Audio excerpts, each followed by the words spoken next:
विद्यार्थियों, आज की इस वीडियो में हम राष्ट्रीय मानवाधिकार आयोग का संगठन, संरचना और शक्तियों का अध्ययन करेंगे। हम राष्ट्रीय मानवाधिकार के बारे में जानें, इससे पहले हमारे लिए थोड़ा सा ये जान लेना आवश्यक है कि मानवाधिकार क्या है। मानवाधिकार वे अधिकार हैं जो प्रत्येक व्यक्ति को या प्रत्येक मानव को बिना किसी जाति, लिंग, धर्म, राष्ट्रीयता, प्रजाति या नस्लीय भेदभाव के उपलब्ध हैं।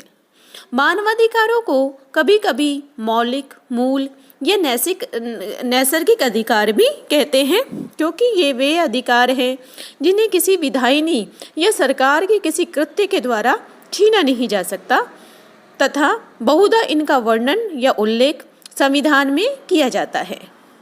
चूंकि मानवाधिकारों को किसी विधायिनी ने निर्मित नहीं किया, अपितु वे बहुत कुछ नैसर्गिक अधिकारों से मिलते हैं या उनके समान हैं, मानवाधिकार इसलिए संशोधन की प्रक्रिया के अधीन भी नहीं है। मनुष्य के लिए जहाँ रोटी, कपड़ा और मकान अपरिहार्य है, वहीं कतिपय ऐसी चीज़ें भी हैं जो आधुनिक मानव समाज के लिए अत्यंत आवश्यक हैं। मानवाधिकार को हम ऐसे अधिकार कह सकते हैं जो एक मानव को मानव होने के नाते मिलने चाहिए। ये वे अधिकार हैं जो उसके व्यक्तित्व में अंतर्निहित हैं, जो उसे भय और भूख से मुक्ति दिलाने के लिए आवश्यक है। आ रहा है समझ में? यानी वो अधिकार जो मानव को मानव होने के नाते जो प्रदत्त हैं या आवश्यक हैं, जो मानवीय गरिमा को बनाए रखने के लिए आवश्यक है, वो सब मानवाधिकारों की श्रेणी में आते हैं और ये बिना किसी भेदभाव के सभी व्यक्तियों को प्राप्त होते हैं।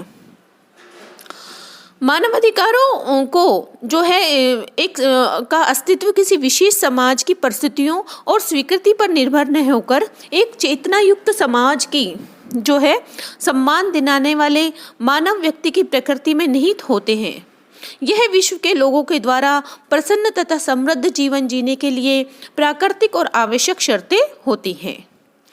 मानवाधिकारों को की कुछ परिभाषाओं का हम अध्ययन करें तो R.G. विसेंट का मत है कि मानवाधिकार वे अधिकार हैं जो प्रत्येक व्यक्ति को मानव होने के कारण प्राप्त हैं। इन अधिकारों का आधार मानव के स्वभाव में निहित है। A. सईद का कहना है कि मानव अधिकारों का संबंध व्यक्ति की गरिमा एवं आत्मसम्मान के भाव से है, जो व्यक्ति की पहचान को रेखांकित करता है तथा मानव समाज को आगे बढ़ाता है।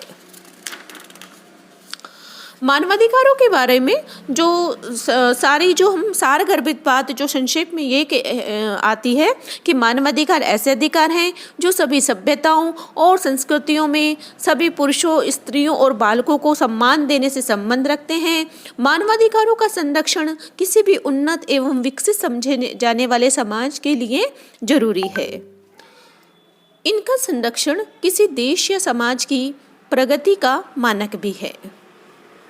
ये वे अधिकार हैं जो प्रत्येक व्यक्ति को मानव होने के नाते प्राप्त होते हैं, भले ही उनकी राष्ट्रीयता, जाति, धर्म, लिंग, वर्ग आदि कुछ भी हो। अब हम देखते हैं कि मानवाधिकार आयोग के बारे में कि इस आयोग का क्या संगठन है, क्या शक्तियां हैं। राष्ट्रीय जो मानव अधिकार आयोग है, इसकी यह एक स्वायत्तशासी सार्वजनिक निकाय है जिसकी स्थापना 12 अक्टूबर 1993 को मानवाधिकार संरक्षण अध्यादेश protection of human right ordinance के जरिए हुई थी। मानवाधिकार संरक्षण अधिनियम 1993 के माध्यम से आयोग को वैधानिक दर्जा प्रदान किया गया। यह एक राष्ट्रीय मानवाधिकार संस्थान है ना। तो इस तरह से इसकी एक अध्यादेश के जरिए स्थापना हुई थी। इसकी संरचना में जब हम देखें तो इसमें आयोग के अध्यक्ष के अलावा और सदस्य होते हैं, जिसमें सर्वोच्च न्यायालय का पूर्व या मौजूदा न्यायाधीश और 2 ऐसे सदस्य जिन्हें मानवाधिकारों के मामले का ज्ञान एवं अनुभव हो। राष्ट्रीय अल्पसंख्यक आयोग, राष्ट्रीय अनुसूचित जाति आयोग, राष्ट्रीय अनुसूचित जनजाति आयोग के अध्यक्ष तथा राष्ट्रीय महिला आयोग की अध्यक्षा इसके पदेन सदस्य होते हैं।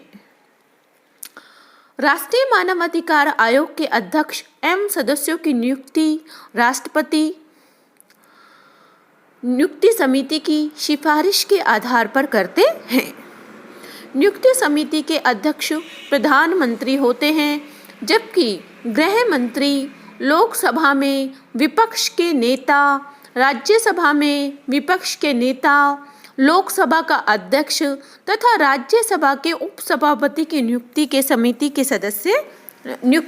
के सदस्य होते हैं।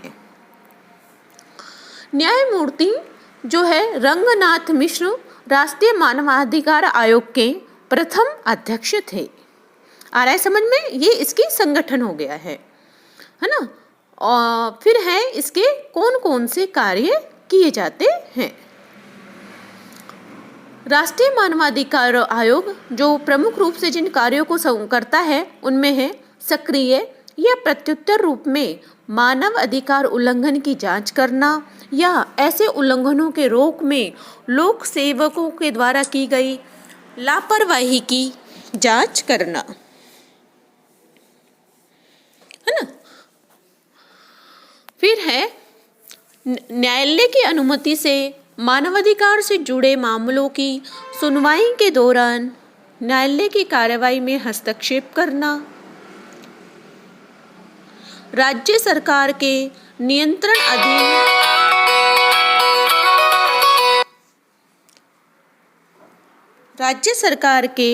नियंत्रण के अधीन वैसे जेलों या संस्थानों का अध्ययन और रिपोर्ट तैयार करने के लिए दौरा करना जहां किसी व्यक्ति को कैद करके रखा गया है या इलाज या सुरक्षा के लिए रखा गया है।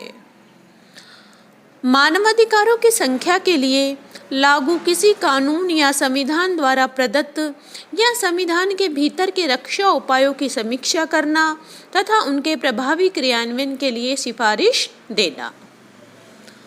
मानवाधिकारों की क्षति पहुंचाने वाले आतंकवाद सहित अन्य कारकों की समीक्षा करना तथा उचित सुधारात्मक उपायों की सिफारिश करना। संधियों एवं अन्य अंतर्राष्ट्रीय तंत्रों का अध्ययन एवं उनके प्रभावी क्रियान्वयन हेतु सिफारिशें करना। मानवाधिकार के क्षेत्र में शोध और उनका संवर्धन करना। समाज के विभिन्न हिस्सों के बीच मानवाधिकार शिक्षा में संलग्न होना।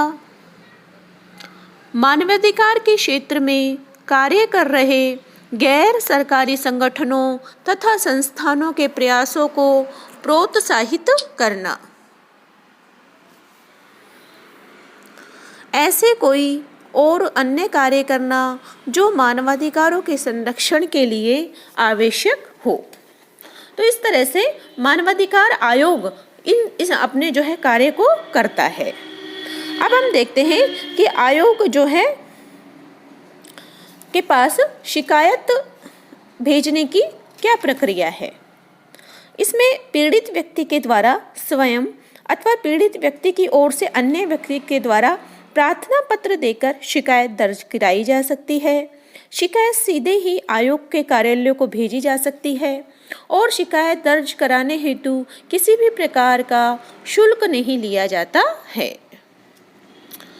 इसके पश्चात आयोग के द्वारा क्या कार्यवाही की जाती है, इसके बारे में हम अध्ययन करते हैं कि आयोग क्या कार्य कर सकता है।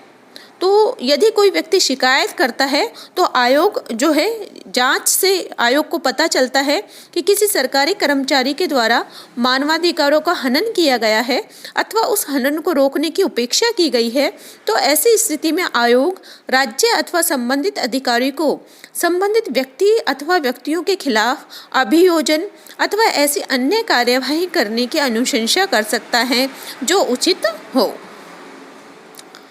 दूसरा, उच्चतम न्यायालय अथवा उच्च न्यायालय से ऐसे निर्देशों के लिए आयोग अनुरोध कर सकता है जिसे न्यायालय आवश्यक समझे। तीसरा, पीड़ित व्यक्ति अथवा उसके परिवार के सदस्यों को जिसे आयोग आवश्यक समझे संबंधित सरकार अथवा प्राधिकारी से तत्काल अग्रिम सहायता देने की अनुशंसा कर सकता है और प्रार्थना पत्र देकर शिकायत दर्ज कराई जा सकती है। आयोग के कार्यक्षेत्र में सभी प्रकार के मानव अधिकार आते हैं, जिनमें नागरिक, आर्थिक, सामाजिक, राजनीतिक और सांस्कृतिक अधिकार शामिल हैं।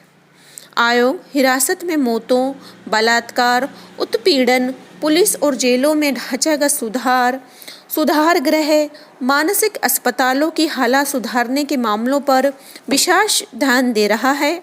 समाज के सबसे अधिक कमजोर वर्गों के लोगों के अधिकारों के संरक्षण के दृष्टि से 14 वर्ष तक की आयु के बच्चों को आवश्यक और निःशुल्क शिक्षा प्रदान करने, गरिमा के साथ जीवन व्यतीत करने, माताओं और बच्चों के संरक्षण हेतु प्राथमिक सुविधाएं सुनिश्चित करने, मानव की मूलभूत आवश्यकताओं जैसे पेयजल, खाद्य पदार्थों को उपलब्ध कराने की आयोग ने सिफारिश की है।